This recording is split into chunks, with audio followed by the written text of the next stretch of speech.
Boa noite.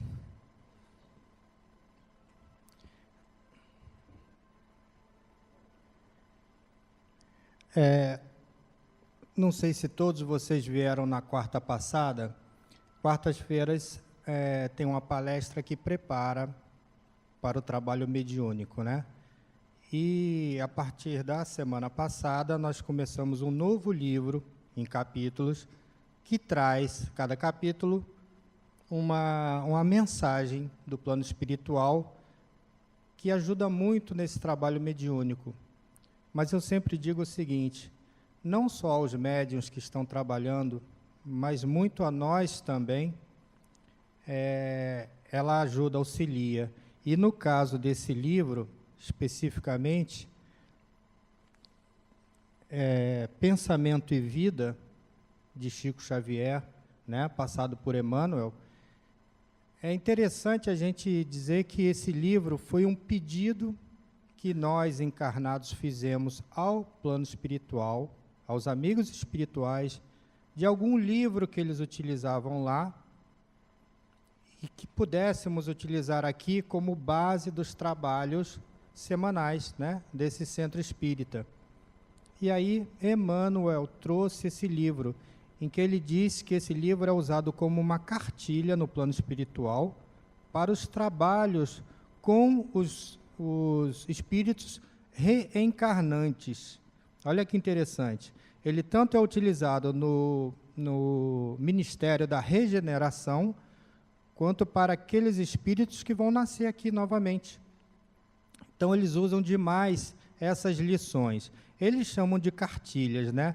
Para nós, isso não são só cartilhas com ensinamentos. Isso, para nós, pelo menos para mim, é bastante valioso como vamos dizer assim, como um ensinamento que a gente não tem em qualquer lugar. Vamos entender o seguinte, os espíritos usam esses ensinamentos preparando o pessoal, nos preparando para reencarnar. Então, que bacana esse livro, né? Eu convido para quem não tem esse livro, se quiser baixar na internet em PDF, pode baixar, tem. Pensamentos de Vida, né? Para quem puder, Pensamentos e Vida, isso. Para quem puder comprar, melhor ainda, porque vai poder ler em qualquer lugar. Muito interessante. Para quem veio na semana passada, Adenauer já falou do primeiro capítulo. Só que Adenauer, ele não cita o livro, ele simplesmente sabe daquilo tudo e fez uma palestra muito interessante, tive a oportunidade de ver hoje, e no qual ele falou assim de uma forma muito simples, que nós vamos abordar aqui, que a nossa mente não somos nós. Ou de outra forma, nós não somos a nossa mente. Olha que interessante, né? A mente é um órgão nosso, mas é um órgão independente, como o coração é independente. Antes da gente entrar nessa parte, né, propriamente dita da palestra ou do papo, que eu gosto de dizer, eu queria que vocês se levantassem e dessem um abraço carinhoso, fraternal na pessoa do lado. Pode levantar, não precisa ficar envergonhado. Pode conhecer quem vocês não conhecem, podem abraçar quem vocês já conhecem. Eu quero que a gente aqui se sinta em casa com pessoas que a gente goste, mesmo que a gente nunca tenha visto, né? Que a gente se solte mesmo, solte o coração, solte a nossa emoção, né? E se sinta todos no mesmo barco, porque afinal nós estamos todos no mesmo barco. Tá bom, não precisa abraçar todo mundo, sintam-se abraçados. Vocês receberam com certeza abraços de espíritos aqui desencarnados, provavelmente afins de vocês, né? Todos nós aqui sabemos que provavelmente tem muito mais espíritos desencarnados aqui do que nós encarnados.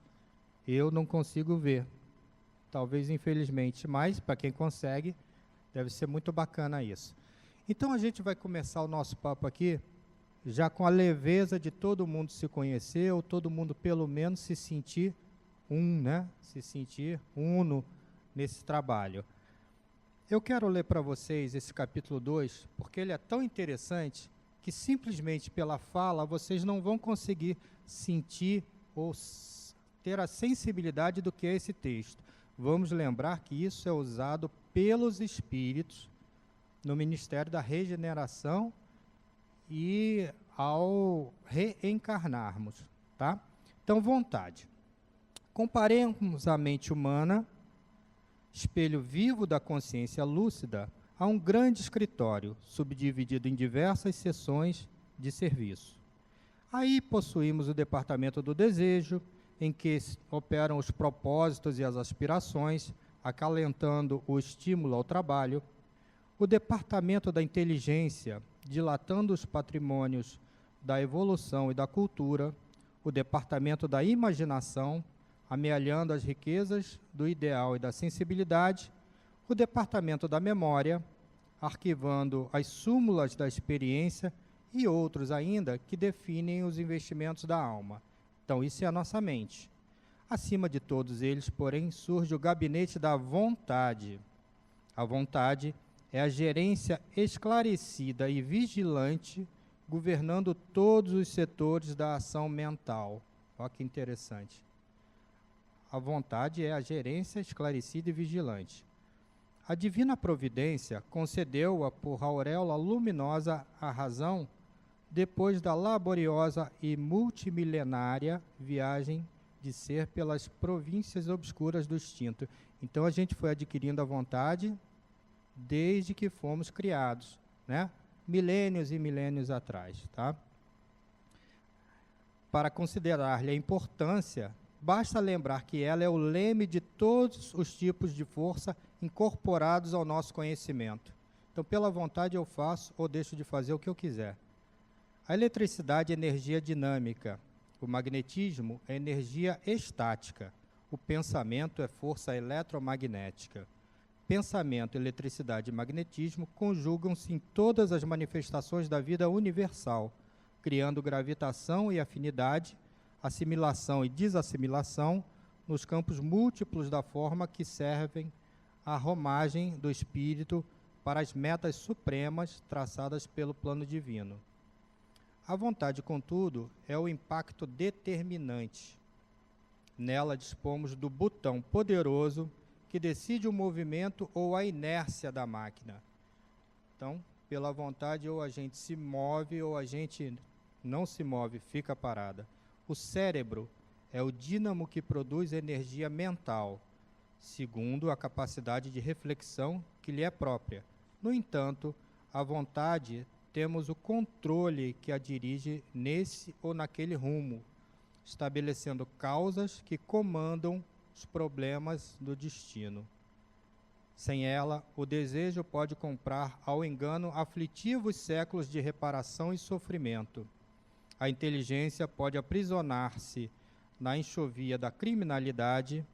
A imaginação pode gerar perigosos monstros na sombra. E a memória, não obstante fiel à sua função de registradora, conforme a destinação que a natureza lhe assinala, pode cair em deplorável relaxamento. Só a vontade é suficientemente forte para sustentar a harmonia do espírito. Em verdade, ela não consegue impedir a reflexão mental, quando se trate da conexão entre os semelhantes, porque a sintonia constitui lei inderrogável, mas pode impor o julgo da disciplina sobre os elementos que administra, de modo a mantê-los coesos na corrente do bem. Então, de outra forma, o que foi dito aqui é que nós dependemos da vontade para tudo. Vamos lembrar que a gente, quando nasce, quando a gente é bebê, como é que a gente começa, né, a elaborar as coisas, a pedir as coisas? É chorando, né? A gente começa a querer andar, depois querer falar, isso tudo pela vontade. A nossa vontade nesse início é assim magnânima, porque praticamente, exemplo ali, a gente nem consegue entender. A gente vai por instinto mesmo, fazendo as coisas. Com o tempo, a gente vai entendendo até as solicitações e os aprendizados, né? Os ensinamentos dos pais, e dali começa a crescer. Para quem veio na semana passada, Adenauer falou uma coisa muito interessante, que eu acho também muito importante, porque eu lido com crianças. Até os 8 anos de idade, ou segunda infância, muito do que é dito, muito do que é falado, muito do que é mostrado para nós, a gente carrega a vida inteira. Então, muitos dos traumas ou problemas que a gente tem hoje, seja a idade que a gente tiver, veio da infância. Olha que interessante isso, né? Para quem é pai, para quem lida com criança. Muito do que é falado, do que é passado para a criança, ela traz. Daí que a gente fala que o exemplo é o melhor professor, né? Porque a criança assimila. E aí a criança vem numa subida, né, de desenvolvimento, em que, através da vontade, ela vai adquirindo maiores possibilidades. Mas aí a gente vê o seguinte, entrando aqui nos nossos slides, né? A gente foi criado como espíritos simples e ignorantes. Eu acho que aqui, basicamente, todo mundo deve saber. Se não sabe, fique sabendo. Você foi criado simples e ignorante, mas perfectível. O que é isso? Perfectível é a qualidade que Deus deu a nós de chegarmos a sermos perfeitos, como Jesus, por exemplo. Então, todos nós seremos um dia perfeitos. Só que esse dia, vai demorar, viu? Esse dia vai demorar. Para vocês terem uma ideia, como foi dito no texto, há milhares de anos que nós vimos nos desenvolvendo. Isso como já um homem pré-histórico. Se a gente imaginar que o espírito puro, né, o espírito como Jesus, ele trabalhou, né, ele, vamos dizer assim, esteve no início do planeta Terra, Jesus é o governador do planeta Terra. Então você imagina quanto tempo Jesus tem, que já é espírito puro. E a gente ainda, nascemos aqui, na realidade a gente deve ter nascido num outro planetazinho qualquer, e viemos aqui para a Terra depois. Quanto tempo? Mas de qualquer forma a gente já está num estágio bem avançado em relação aos espíritos. A gente já não é simples e ignorante, né? Às vezes a gente é ignorante sim, né? Simples a gente já não é tanto, mas às vezes a gente é ignorante, porque a gente dá muito ouvido aos nossos instintos ainda. E isso nós vamos ver aqui. Então nós temos que ter cuidado, que a gente vai evoluindo, né, pelas nossas experiências e como a gente elabora essas experiências, como a gente trabalha com isso, né? E aí a gente vai ver o seguinte, que pelas experiências e conclusões a gente cresce, a gente aprende, mas na realidade a gente está procurando ser feliz. Tudo o que a gente faz na vida é tentando ser feliz. Ah, aquela pessoa que fuma, ela acha que o cigarro resolve alguma coisa para ela. Enquanto ela não tiver o convencimento de que faz mais mal do que bem, vai fumar. Ah, a pessoa que usa droga, a pessoa que bebe, a pessoa que acelera o carro, né? Tem muita gente que faz isso por emoção. É uma forma de ter algum prazer. É difícil a gente comparar prazer com ser feliz, né? Prazeres normalmente são momentâneos. Ser feliz é você estar num estado de espírito em que você está bem como estiver. E talvez seja isso que a gente tenha que aprender. A gente estar bem como a gente estiver. Mas, por enquanto, a gente corre muito atrás do prazer, né? E aí a gente vem, de acordo com Adenauer, e aí foi falado na semana passada, nós somos um ser integral, né? A gente não é só espírito. A gente é espírito, a gente é corpo, a gente é mente, e nós temos o nosso ego, que é o eu. E aí, cada uma dessas coisas, gente, para nós que estamos encarnados, atua de forma meio que diferente. Eu não posso dizer que o meu corpo sou eu. Meu corpo é meu corpo. Meu braço é meu braço. Meus dedos são meus dedos. E aí, de acordo com a Adenauer, que eu gostei muito dessa posição, a nossa mente também não sou eu. A minha mente não sou eu.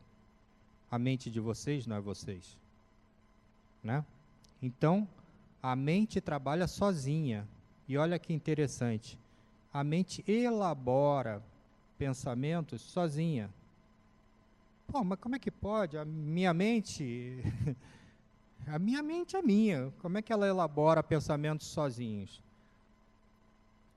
Aí a gente vai ver o seguinte, que o pensamento, né, é uma força eletromagnética que é regido pela nossa mente, emite vibrações, é uma força, né, emite vibrações, e de acordo com ela, com a vibração que a gente emite, a gente determina quem está ou não está perto da gente, ou quem vai ou não estar com a gente.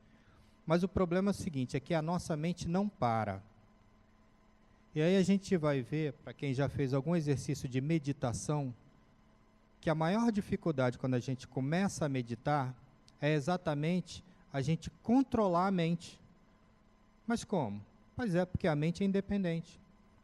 Coração é independente. Eu não posso pedir para o coração parar. Nem quero, né? Não posso. Também não posso pedir para ele acelerar. Ele acelera ou diminui de acordo com alguma emoção, né, ou de acordo com alguma glândula que trabalha ali, algum hormônio, né, que faça ele acelerar ou não, adrenalina, etc. A mente é assim também. A mente é independente do nosso eu, do que eu quero. Basta dizer que na meditação, quando a gente começa a trabalhar, como eu disse, né, a coisa mais difícil que tem é a gente manter a mente padrão em algum pensamento. Aí eles falam assim, vamos fazer um exercício para vocês começarem.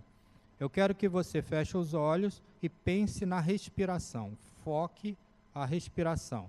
E aí, né, dá um exemplo, como é que é a respiração, pá. Pode ficar deitado, sentado, em pé, do jeito que quiser. Pois é, isso aí é um subterfúgio para a gente conseguir focar em alguma coisa. Por quê? Porque a mente está o tempo todo trabalhando. E aí a gente vê que enquanto a gente está tentando pensar na respiração, passam diversos pensamentos, diversos. E alguns, quando eles entram, a gente vai atrás deles. E aí, né, a gente pergunta lá para o professor, mas como é que eu faço? Eu não consigo parar de pensar, não consigo pensar outras coisas, como é que eu paro de pensar? E aí o que eles ensinam é que a mente não para de pensar, o coração não para de bater. Ah, eu vou parar meia hora de bater para descansar? Não. A mente também não para de pensar, não para de elaborar. Então ela manda pensamentos o tempo todo. Só que a gente quer focar em um pensamento específico. O que a gente faz? A gente tem que trabalhar isso. O que eles ensinam é, quando entrar um pensamento na sua mente, deixa ele passar. Não briga com ele. Não tenta impedir o pensamento de entrar na mente, porque entra.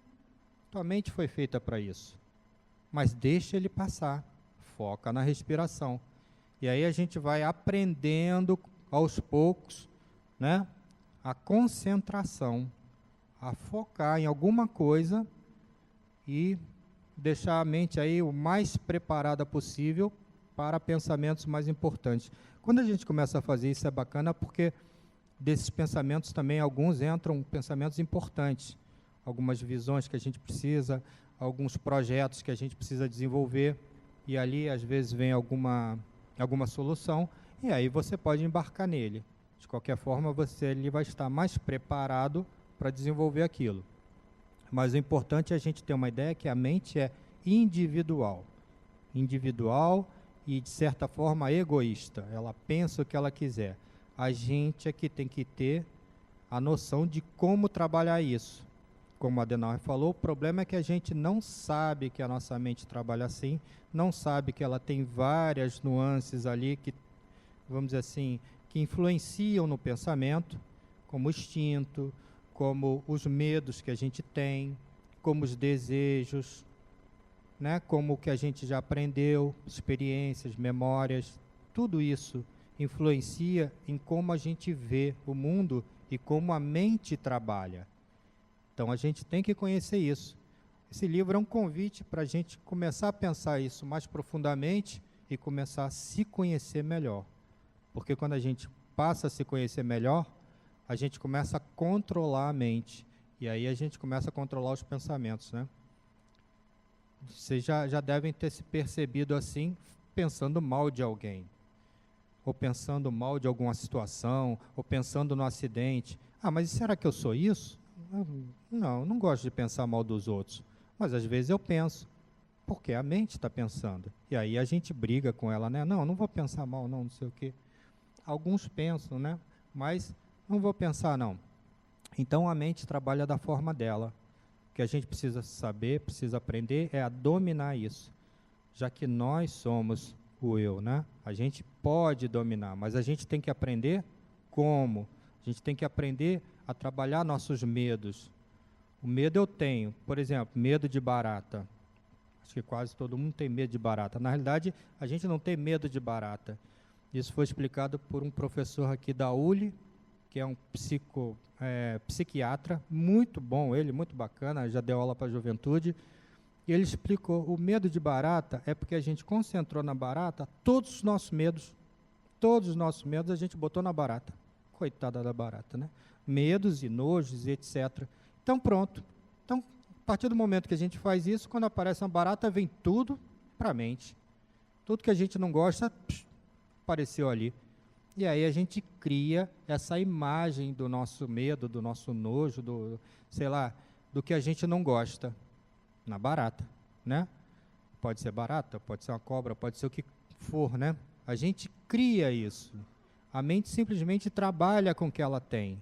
Ela trabalha com o que ela recebe e trabalha com o que a gente já viveu, que é a nossa memória. Como é que a gente domina isso? A gente começa a perceber que aquele animal não tem nada a ver com isso. Aí a gente começa a perceber que aquele objeto em si, pode ser um animal ou alguma outra coisa, não tem esse poder de influenciar a gente. A gente é que está elegendo ele como, vamos dizer assim, o sinal, o reflexo daquele monte de coisas que a gente tem. Então a gente tem que começar a dominar a mente em relação a isso, né? Uma outra coisa que a gente vai ver sobre o pensamento. Ele cria formas de pensamento. Não sei se vocês já ouviram falar disso, mas os espíritos desencarnados, eles têm condição de ver como nós somos ou o que nós estamos pensando, porque nós criamos formas de pensamentos. É como se tivesse uma tela de TV e a gente jogasse ali na tela o que a gente está pensando. Ah, que bacana, né? E os espíritos veem, ou pelo menos alguns espíritos veem, aqueles que estiverem sintonizados com a gente. E aí a gente atrai aqueles espíritos que gostam desse tipo de pensamento e repele os que não gostam. Então, por conseguinte, pensamentos, né, deletérios, pensamentos negativos, atraem espíritos negativos e afastam aqueles espíritos positivos, amigos que a gente tem. Olha o problema do pensamento. Pensamento, como disse o texto, é força gravitacional, força eletromagnética, né? Ele atua no universo inteiro. Não é só aqui, não é só para a gente. É no universo inteiro. O pensamento é uma força muito grande. Tanto que alguns países aí têm estudos de parapsicologia para desenvolver a locomoção de objetos pelo pensamento, e já estão desenvolvendo, né? Existem casos aí. Por quê? Porque o pensamento é muito forte, mas a gente não sabe usar. É como se a gente tivesse quebrado uma perna, ficado 6 meses com a perna engessada, quando a gente vai andar de novo, a perna, até conseguir andar de novo, vai demorar, porque desaprendemos a andar. Então, em relação ao pensamento, é muito isso, a gente não sabe controlar ele. Mas, de qualquer forma, essas formas de pensamento, elas atraem o tipo de espírito que a gente, vamos dizer assim, vai se sintonizar. E daí vem aquela situação, mas eu não gosto de ir em cemitério porque eu penso nisso, porque eu vou atrair isso, vou atrair aquilo, porque tem espírito assim, tem espírito assado. Gente, espírito tem em todo lugar, de tudo que é jeito. A gente é que atrai ou repele. É uma questão de quê? De sintonia nossa. É o meu rádio. Se eu sintonizar numa estação, eu vou ouvir aquela estação. Se eu sintonizar na outra, vou ouvir a outra. Então, o que eu estiver sintonizando vai vir para mim, né? Então, a gente tem que pensar nisso. O que nós estamos criando com esses pensamentos. Por mais que a nossa mente seja autônoma, a gente tem a possibilidade de começar a comandar os nossos pensamentos. A gente pode interromper um pensamento, pode focar em outro pensamento, pode trabalhar isso, pode dar mais importância para um do que para outro, e aí assim a gente começa a desenvolver, né, a nossa mente. Meus pensamentos são edificantes quanto ao meu próximo e ao meu futuro. A gente pensa muito nisso, né? Eu sou otimista, sou pessimista, sou realista. O que eu penso do meu futuro? O que vai acontecer? Esse o que vai acontecer é uma forma da gente imaginar o quê? Destino.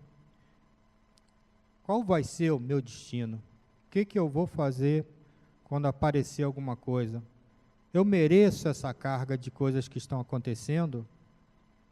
Eu mereço ser, às vezes, um pobre coitado? Eu não mereço. Por que está acontecendo?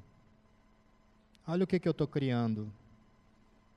Eu domino minha mente ou a minha mente me domina? Vamos lembrar sempre que a mente, ela elabora um monte de coisas. E ela, de certa forma, vai trazer os espíritos e as situações que a gente precisa viver. E aí a gente vê que as forças motrizes, né, como eu falei, são o desejo, inteligência, imaginação, memória e algumas outras aí, como falou no texto. Tudo isso está na mente. Tudo isso está na mente. Apesar da gente estar falando em vontade, e aí eu ainda não ter entrado em vontade, é interessante a gente sentir que a vontade vai ter que atuar na mente e com o que a mente elabora. Então, a nossa mente é um conglomerado de situações que a gente viveu, que a gente imaginou, que a gente fantasiou, que a gente desejou, né? Nossos medos, que a gente não deseja de jeito nenhum, tudo isso está na mente. E a mente catalisa isso e bota para fora da forma dela. Vai depender de nós aceitar ou não essa forma que ela quer botar.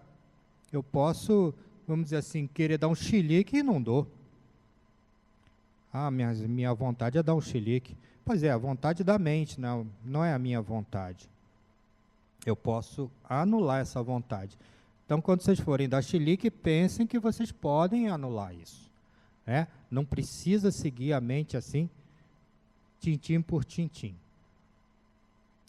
E aí a gente vê o seguinte, que a vontade, né, nessa salada toda, é o botão de ação dessa nossa máquina. É o que faz a gente se mover, é o que faz a gente funcionar. Ou não funcionar. Como diz, né, a lei do direito à ação ou omissão pode ser crime. Então, eu me omitir, eu não fazer, também pode ser minha vontade. Não quero fazer. Na realidade, o não querer fazer também é um ato. Mas a gente precisa ser soberano a isso. A vontade, ela tem que ser soberana ao pensamento. Por quê? Porque muitas vezes a gente quer dar um tiro em alguém. O cara fecha a gente no trânsito, a gente quer ir lá e enfiar o carro no carro do outro. Imagina se a gente fizesse isso. Tem gente que faz. Né? Quantas vezes a gente não vê um assalto, alguém ser assaltado, e por causa de um relógio, de um celular, toma um tiro? Reagiu porque ia perder um celular. Morreu. Desencarnou. Tchau, encarnação. Vai voltar, né? Vai passar lá pelo plano espiritual, pela colônia, etc. Vai ter que ter uma outra oportunidade, juntar um monte de pessoas, né? Do seu planejamento reencarnatório, que a gente faz isso tudo, dá um trabalho danado, vai voltar, não tem problema. Mas perdeu aquela oportunidade por causa de um celular. E aí eu pergunto para vocês, será que conscientemente a pessoa vai fazer um troço desse? Não vai, né? Acho que não, né? Trocar a vida por um celular. Mas tem gente que faz. Tem gente que é assaltado na praia, aí vão levar o relógio, reage, pronto. Ah, não, mas tem gente que nem reagiu e tomou o tiro. Aí tudo bem, aí é porque de repente tinha que ir naquela hora mesmo. Mas, de qualquer forma, muita coisa a gente faz, entre aspas, inconsciente, ou a gente faz porque a mente manda fazer e a gente faz. E aí, cadê nossa vontade? Vamos lembrar que a gente está aprendendo que nós não somos nossa mente. É a mente que comanda a gente? Pô, se é a minha mente que me comanda e eu penso tanta besteira, eu estou frito. Essa encarnação aí não vai valer muita coisa. Porque a mente pensa o tempo todo. Pensa coisas boas e coisas não boas. Nós temos a condição de elaborar o que é bom e o que não é bom, né? Nosso livre-arbítrio deixa a gente fazer o que a gente quiser. Mas a nossa escolha, de acordo com nossos parâmetros, né, morais, éticos e aí conscienciais, né, é que vão fazer a gente escolher por uma ou por outra. E a vontade é essa escolha. Olha que bacana, a vontade é um departamento também independente que nós comandamos. Ou se não comandamos, podemos começar a comandar. Uma questão da gente refletir. Pessoas, né, que estão mais bem de vidas, comandam. E aí esse mais bem de vida não quer dizer que em relação a dinheiro. Eventualmente, em relação a dinheiro, essa pessoa comanda bem. Mas em relação moral, não comanda bem. A gente vê muito isso, né? A gente, como espírito, tem que se desenvolver o lado moral e o lado intelectual. Tem gente que é muito desenvolvida do lado moral e não é do lado intelectual, ou vice-versa. Não adianta.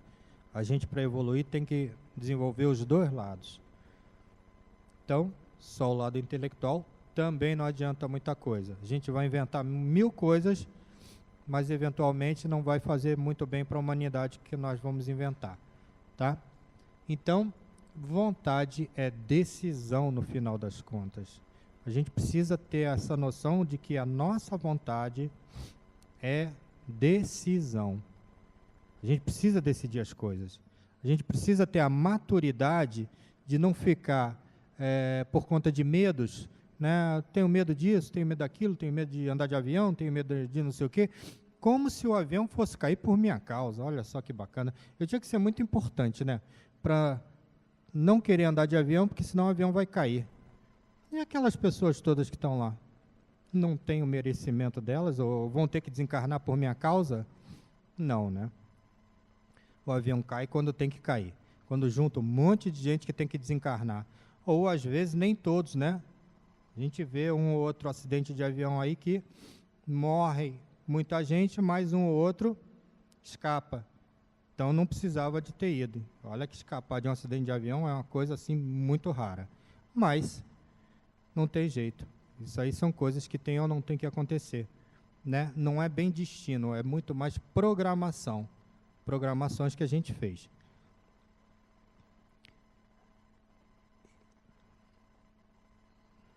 E aí a gente vê o seguinte, que a nossa vontade, ela é determinante para mudar o nosso presente e preparar o nosso futuro. Então, se alguém não está, de alguma forma, contente com o presente, ou contente com alguma das faces do nosso presente, do seu presente, gente, é vontade. É vontade. É só querer mudar.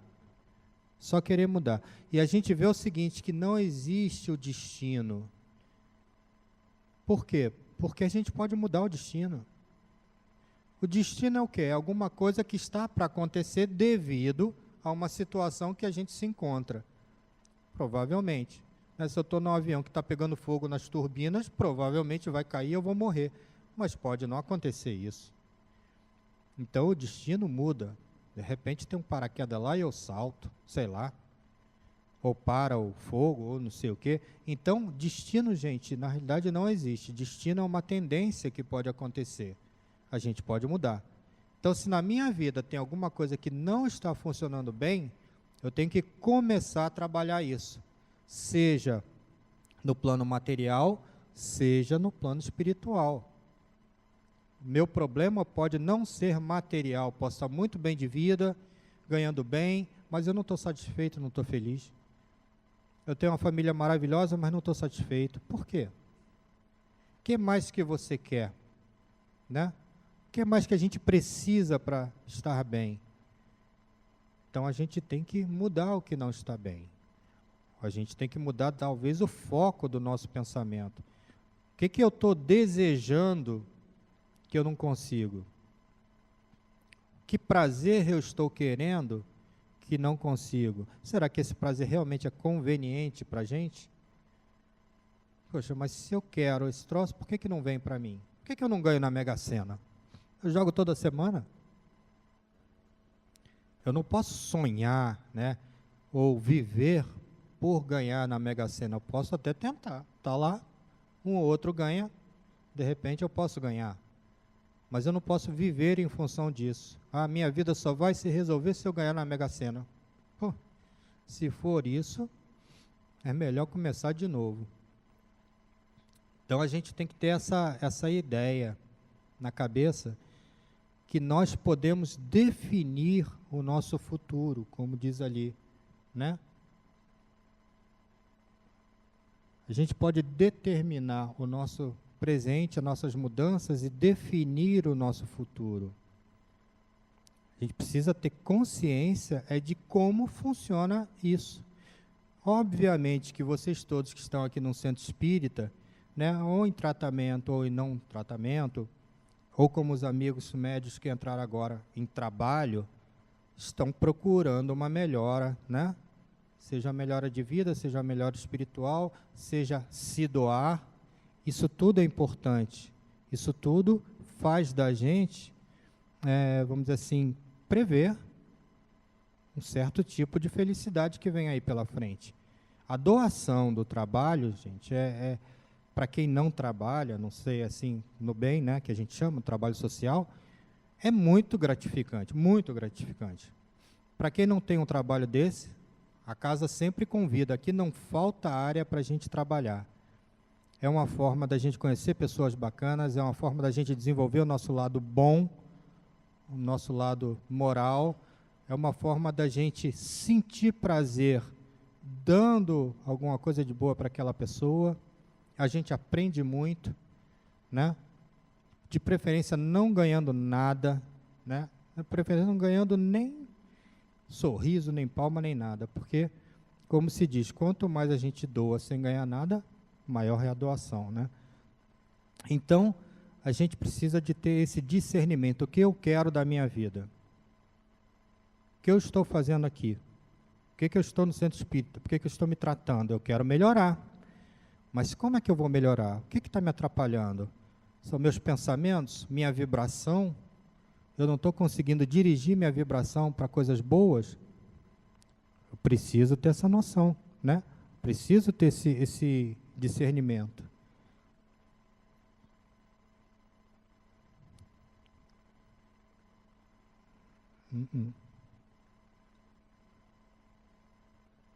Parou.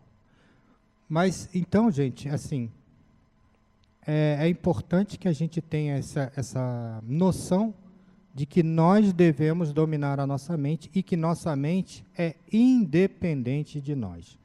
Independente de nós. A gente precisa ter esse esforço, precisa ter essa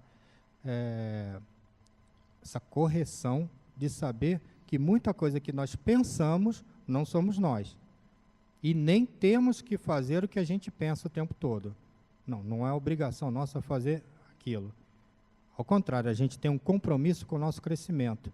E se o nosso crescimento estiver contra o que a gente está pensando, vamos mudar o nosso pensamento. Vamos começar a dominar a nossa mente, começar a dominar o nosso futuro, né? Como diz aquela frase, ninguém pode voltar atrás e mudar o seu passado ou o seu presente. Mas todos podem começar a resolver ou a criar o seu futuro, porque depende de nós essa mudança, né? Então, agora